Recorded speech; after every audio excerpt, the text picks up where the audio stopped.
사실 뭐 우리한테도 오늘 마지막 날이 진짜로 마지막 날이고 어찌 보면 졸업식 같은 날 아닙니까? 빛나는 졸업장을 옷이 그래서 다시로. 졸업식 그 복장이군요. 아니 밑에서 아까 올라오다가 시비가 붙어가지고 양쪽에서 두 사람이 너무 절 땡겨가지고 이기셨어요?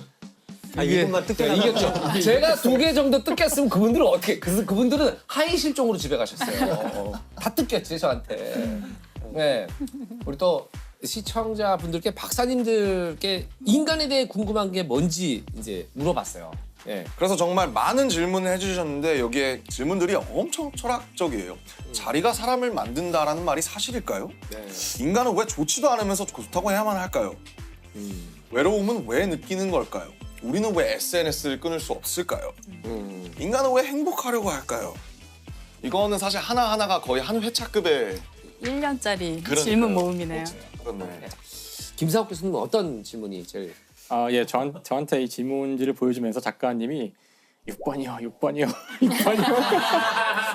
작가님이 고르셨군요. 강력하게 이거 너무 재밌을 것 같아요. 그러셔가지고 예. 의외로 많은 분들이 궁금해하실 것도 같고 예. 특히나 이 장수와도 관련이 있을 것 같아서 네. 6번을 해볼까. 6번. 인간이 실제로 좀비가 될 수 있을까요? 라는 질문에 대해서 이야기를 해보도록 하겠습니다.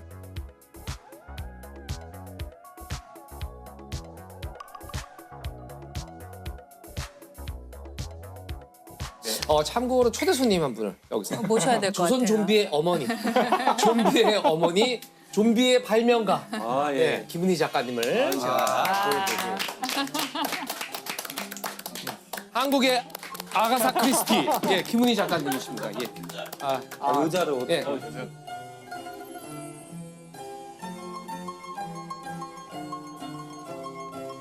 원래는 타고난 그 출중한 미모의 소유자신데 어저께 좀 밤을 새서 글을 쓰시느라고 그래서 시청자분들이 인간은 실제로 좀비가 될 수 있나요? 또 좀비 권위자시고 그러셔가지고 제가 여쭤보고 싶은 겁니다. 근데 지금 이 좀비의 전문가 앞에서 저보고 말을 하라고요? 너무 부담되는데. 그 좀비라는 게 실제로 존재하진 않다 보니 이 정의가 상당히 애매하더라고요. 그렇죠. 그렇죠. 네. 킹덤에 나오는 좀비 또 다르고 네. 지금 우리 많이 영화로 봤던 좀비들 또 다르고 그렇죠. 해외 좀비랑 우리나라 좀비 28일 이런 거. 다르다면서요. 달라요. 네, 다 다르고 왜냐면 이것이 실제 사실 과학적인 존재하는 건 것이 아니니까. 아니기 때문에 어떻게 규정하냐에 따라 다 달라지는 것 같거든요. 좀비가 생명체일까? 생명체인가요? 저는 사실은 그 킹덤 좀비를 생각을 했을 때 제가 좀 기생충을 되게 좀 좋아했었거든요. 근데 기생충. 그런 기생충이 있더라고요. 그러니까 어떤 뭐 따개비라든지 좀 그런 뇌에 들어가서 원래는 얘가 생태학적으로 봤을 때 그런 행동을 해서는 안 되는데 조종하는 거네요. 그치. 인간.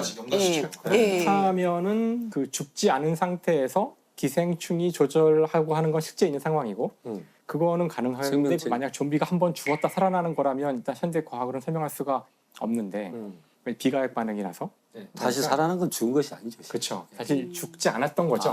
그렇죠. 예, 그래서 좀비건 뭐건 간에 어쨌든 움직이는 동물이니까 일단 얘가 움직이려면 그럼. 에너지가 있어야 되거든요. 네.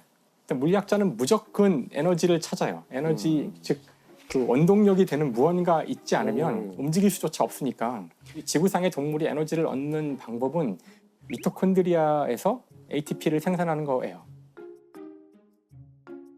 그거 하나예요. 단 하나의 방식이에요. 그러려면 산소가 필요하고 호흡을 해야 되고 다음에 필요한 당분이나 영양분이 들어가야 되고 그러니까 그런 체계들이 다 작동돼야 되고 뇌에서 몸을 조종하기 위해서는 신경계가 다 완벽하게 연결 다 되고 작동돼야 되고 거기에 또 에너지가 다 보급돼야 되고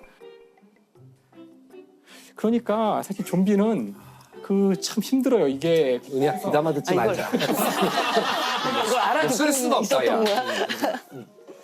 결론은 뭐냐면 실제로 하는 게 거의 불가능하다는 거죠. 그렇게 되면서 죽었던 존재가 그런 식으로 작동하기 위해서는 사실 살아있는 상태가 된 거나 다름이 없고 그러면 얘도 그 청산가리 먹으면 죽어요. 청산가리는 그렇지. 미토콘드리아의 작동을 방해해서 ATP 만드는 걸 방해하기 때문에 그러면 좀비가 청산가리 먹으면 죽는다고? 이상하잖아요? 이상하죠. 너무 이상하죠. 그러니까 이거를 자꾸 이제 과학으로 가져가면 힘들어져요. 이 픽션은 픽션인 거니까요.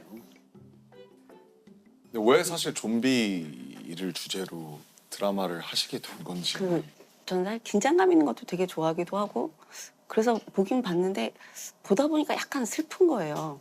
좀비가. 그러니까 이게 치욕밖에 남지 않았는데 인주림 하나로 막 어딘가에 대해서 저렇게 최선을 다해서 뛰어가고 뭐 다리가 부러져도 뛰어가는 그게 얼마나 배가 고프면 저럴까라는 생각이 좀 들면서 가장 배고픈 시대에 그냥 식욕만 남은 어떤 그런 불쌍한 민중 막 예. 그런 거였어요. 그런 걸로 컨셉을 잡고. 인간이 처할 수 있는 최악의 상황인 것 같아요. 괴물 중에서도 이런 괴물은 정말 감당하기 힘든 괴물이 아닐까. 그런데 워킹데드라고 이제 미국 드라마 시리즈 굉장히 시즌 많은 11까지인가 나온 것 같아요. 다 봤는데 그렇게 다 봤어요. 그렇게 좀비 드라마가 아니거든요. 그것은 좀비를 빙자한 사회과학 실험 드라마예요. 사회과학 실험 드라마. 그러니까 거기서는 좀비를 빙자한 사회과학 실험 드라마예요. 사회과학 실험 드라마. 그러니까 거기서는 킹덤의 좀비와는 달리 좀비들이 천천히 움직이기 맞아요. 때문에 네. 통제 가능해요.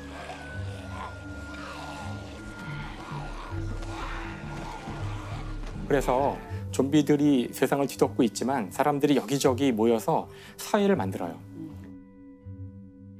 독재 사회도 생기고 병적인 사이코패스들만 모인 집단도 있고 인간을 잡아먹는 인간도 생기고 그 드라마의 목적은 이렇게 인간들이 모여서 어떤 사회를 구축하는지를 보여주는 거예요. 그걸 보면서 항상 느끼는 것이 문명이 사라졌을 때 지금과 같은 안전장치들이 사라지고 국가가 사라졌을 때 가장 두려운 것은 다른 인간이에요. 역시 인간이구나. 그래서 인간을 만났을 때 상대를 믿지 못한다는 것이 어떤 의미를 갖는지를 보여줘요. 그래서 좀비는 사실 중요하지 않아요. 좀비는 사회를 망가뜨리고 복구를 금방 못 시키게 하는 장치로 쓰여요. 네. 하지만 또 킹덤은 좀비들의 속도가 빠르다 보니 절대 이렇게 될 수가 없어요. 네, 맞아요. 여기서는 무조건 좀비하고의 싸움밖에 없어요.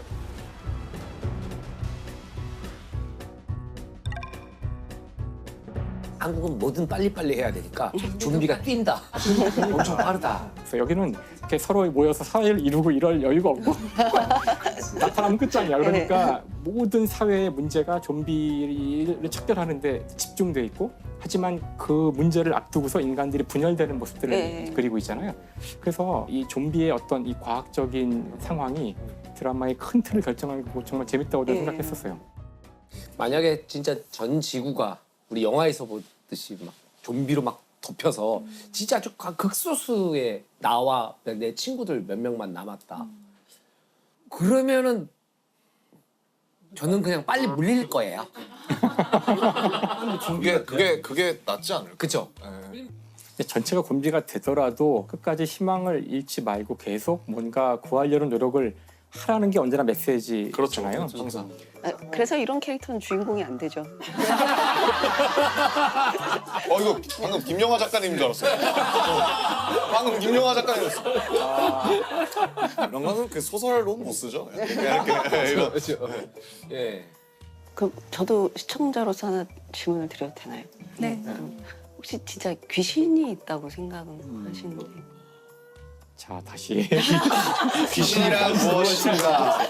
귀신을 정의해야 돼. 귀신이라고 정의해 주시면 답을 할 수 있어요. 김민희 작가님은 네. 귀신을 어떻게 정의하시는지 궁금한데요. 어떻게 정의하실지. 그러니까 이미 죽은 사람의 영이 어떠한 형태로건 나타나서 물리력을 행사를 할 수 있다? 여러 가지 조건이 있잖아요. 죽은 뒤에 영적 세계가 있는가를 처음에 증명해야 그쵸, 돼요. 그쵸. 예. 그 영적 세계가 생전의 아이덴티티를 또 갖고 있느냐의 문제고 물리적 세계에 어떤 영향을 미칠 수 있는 이 몇 가지 단계가 있는 거잖아요 지금. 제가 그렇게 어려운 질문을 저희 지도 교수님이 그 귀신 얘기 좋아하시는데 만약에 내가 귀신을 만난다면 붙잡고 너는 어떻게 움직이는지 원리를 알려달라. 너도 미토콘드리아로 움직이니? 그 귀신 잘못 걸렸네. 네, 그래서 너는 어떻게 움직이고 어떻게 나타날 수 있느냐 이거 물어봐서 네이처에 논문을 쓰겠다. 네. 그래서 귀신을 기다리고 계시거든요. 저희 지도 교수님. 근데 그 영화 고스트라고 패트릭 스웨이지 나온 예. 영화 기억하시죠? 네. 거기서 이제 그 영혼이 귀신처럼 나타나게 되는데 그때 그거 보고 이제 온갖 논쟁들이 있었어요. 저희 이제 과학자들 경쟁들이 있었어요? 친구들끼리. 근데 저 귀신은 벽을 막 통과하잖아요. 벽을 싹 통과하고 막 그 지나가는 지하철을 뛰어들고. 근데 발바닥은 왜 땅으로 안 떨어지지? 그러니까 질량이 있으면 아래로 떨어지거나 중력을 느껴야 되는데 좌우로는 움직이는데 왜 상하로는 못 움직이지? 뭐 이런 얘기부터 시작해서 그렇구나. 그러니까 되게 그 과학적인 모순 없이 뭔가를 짜기가 너무나 힘들어요. 귀신의 움직임이나 이런 것들을 모순을 이겨내지 못해서 존재하지 못하게 될 확률이 커지죠. 그 결론은 우리가 진짜 귀신이라는 존재를 만난 사람이 있다면 우리가 상상하지 못하는 형태의 어떤 걸 그려낼 수 있어야 되는데 진짜 만나본 적이 없으니까 진짜 만나고 있는 걸 변형시키는 방법밖에 몰라요. 아 이거 되게 중요한 포인트인 것 같아요. 이건 사람의 형태일 것 같고 벽은 통과되면 금방 걸어다니는 형태가 될 것 같고 그래서 우리의 경험은 좀 뒤트는 형태 이렇게 된 것 같아요. 그리고 저는 사실 좀 제가 쓰는 드라마라는 게 좀 자료 조사 때문에 굉장히 전문가 선생님들을 좀 많이 만나 뵈러 다니거든요. 그래서 다 정말 인터뷰 한 번씩 좀 너무 해보고 싶고. 예. 나이가 사인 때문에 감사드렸습니다. 예. 아이고 감사합니다. 말씀하고 앉아주시죠. 네. 알겠습니다. 사인. 꼭 내려오세요. 전자 한번 오세요. 예. 혹시 달 모양이라는 거, 달 위상이라는 거. 다들 모르겠지. 달 위상이라는 거. 교과서에 아마 위상이라고 나와서 그래서 그 말씀들을 들으면서 아 다음에는 물리학자를 주인공으로 할까? 천문학자를 주인공으로 할까? 자, 김희 작가님 수고하셨습니다. 네, 감사합니다. 잘 봤습니다. 아, 영광이었습니다. 감사합니다. 뭐 고르셨어요? 심채경 박사님. 아 여기 제가 좋아하는 질문 하나 있어가지고 우리는 왜 MBTI에 열광할까요? 아. MBTI 해보셨습니까? 남편한테 전화해서 다니엘 혜니는 따로 2년하고 탄다고 하고 퍼스트로 예약해. 신입 아르바이트생을 채용할 때 MBTI를 물어본대요. MBTI 가 손님을 많이 접대해야 되고 이러면 아이가 내향적인 이해해야 사람보다 되고, 외향적인 사람이 이해해야 좋잖아요. 되고, 네. MBTI라는 게 사람의 성격의 특성을 좀 그래서 나눠본 거죠. 분류해 본 그렇죠, 거죠. 그렇죠, 뭐 그렇죠. 내향적이냐, 외향적이냐, 그다음에 좀 계획을 세우는 걸 좋아하냐, 즉흥적이냐, 현실적이냐, 뭐 이런 식의 그 카테고리를 나누는 건데 이게 과학이 하는 일이거든요. 관찰하고 분류해보고 이런 건데 천문학자가 쓰신 별자리들이라는 책이 있는데 거기 보면 은하도 생긴 거의 특성에 따라서 이제 여러 가지 알파벳 기호로 분류를 하는데 은하의 MBTI 같은 것이다라고 표현을 하시거든요. 근데 거기 보면 형태가 조금 비슷하니까 네. 나선인 것 같기도 하고 그 나선인데 막대가 달려 있기도 하고 이게 카테고리를 정할 수 없는 경우도 네, 있거든요. 근데 MBTI도 그래요, 사실은. 맞아요. 내가 애매할 때가 외향적이냐 많아요. 내향적이냐가 사실 정할 수 없는 어떤 건데 때좀 심리 상태에 따라 좀 다르기도 하던데요, 저도. 그걸로 사람을 속단하는 거는 되게 나쁜 일인 것 같아요. 네네. 맞아요. 근데 쟤 그럴 수도 있구나. 쟤 나랑 좀 달라서 그렇구나라고 이해할 수 있는 거예요. 회식 자리에 가면 재밌긴 하지만 집에 오면 너무 힘들어. 딱 저예요. 근데 애들은 막 야 또 모이자 이러면 너무 힘들잖아요. 근데 나는 I여서 그랬고 걔네들은 E여서 그랬구나. 괜찮구나. 그래서 그런 면에서 상대방을 좀 이해하는데 쓸 수도 있는 것 같아요. 다름을 인정할 수 있는 다름을. 되게 뜻밖이네요. 저는 심채경 박사님이 MBTI 극혐이에요. 이러실 줄 알았는데. MBTI 너무 재밌어요. 요 말투. 사람들을 감는 거거든요. 근데 사실 되게 고대에서부터 내려오는 어떻게 보면 별자리가 있잖아요. 또 네. 그렇죠. 천문학자분들은 별자리에 대해서 어떻게 생각하세요? 믿으세요, 진짜? 그렇게 믿진 않는데 조금은 평가할 만도 하다고 생각해요. 왜요? 이 별자리는 1년 중에 내가 어느 계절에 태어났냐를 얘기하는 거잖아요. 그렇죠. 네. 그러면 예전에는 계절에 따라서 먹는 것과 영양 상태, 운동 상태가 크게 달랐잖아요. 네. 문명이 그렇죠, 그렇죠. 있기 전에는. 그러면 태아가 영양분을 제일 많이 먹어야 할 시기에 그때가 식량이 별로 보릿고기였다 없었다. 치면. 예, 겨울이었거나 뭐 초봄이었거나 이러면 그 시기에 발달해야 되는 기관이 조금 약하거나 그럴 수 있잖아요. 그건 뭐 우리 이제 후생학적인 거니까요. 그렇죠. 그 기질에 영향을 미칠 수도 있죠. 그것도 그렇고 태어날 때 환경도 중요한데 네. 보통 봄에 태어난 사람들이 태어나자마자 주변에 꽃가루가 많아서 꽃가루 알러지가 많이 생겨요. 그러니까 꽃가루를 적으로 인식하기가 쉬운데 별자리가 의미가 있다면 네, 의미가 유일하게 있다면. 이런 태어나는 어떤 시기를 결정해 줄 수 있는 거라서 유 교수님께서는 어떤 질문이 이제 눈길을 끌었나요? 저는 가족을 잃은 친구 어떻게 위로해야 할까요? 예. 네. 정말. 그 한 친구만 이런 슬픔을 겪는 게 아니고 우리도 다 시간차를 두고 겪는 것인데 지금 당장 이 여기에 빠져 있는 친구한테 나는 무엇을 해줄 수 있고 어떻게 해야 되나 이 물음 같아요. 네. 저도 항상 고민해요. 이렇게 병문안을 가거나 또는 조문을 갔을 때 어떤 말을 할 수 있을까라고 고민하는 순간 아무 말도 하지 말자요. 어떤 말로 위로가 안 되니 그냥 앉아서 어떻게 위로할 수 있겠습니까 하고 그 사람이 도움을 요청하는 대로 내가 해줄 수 있는 것을 하는 게 참 좋겠다. 고등학교 때 문학 선생님이 그걸 가르쳐 주셨어요. 네네네. 그런 조문을 하러 갔거나 그랬을 때 어떻게 하면 되느냐. 네네네. 네, 해줄 수 있는 말이 없다라고 말해주는 것도 아, 도움이 그렇구나. 된다고. 당사자도 어떻게 해야 될지 모르는데 내가 어떻게 표현할 수 있겠어요. 그러니까 할 말 없는 것이 최대한의 조문이에요. 저도 가서는 아무 말 안 했던 것 같아요. 네. 그냥 안아주고 상주가 네, 네, 중에 네, 아는 네. 분 있으면 안아주고 그냥. 저는 이제 왜 눈에 들어오냐면 가끔은 이 가족들의 모습에서 제가 좀 힘들 때가 있어요. 뭘 해드릴 수 없을까? 왜냐면 뭐 범죄 피해자에 대한 어떤 지원책이랄지 뭐 이런 것들은 있어요. 근데 그 죽음을 받았던 가족에 대한 지원은 없어요. 그런 범죄 피해자에 대한 건 있어도 어떤 사건으로 죽음을 맞닥뜨린 가족들한테는 좀 어떤 형태는 교통경찰 같은 역할을 좀 해보고 싶다.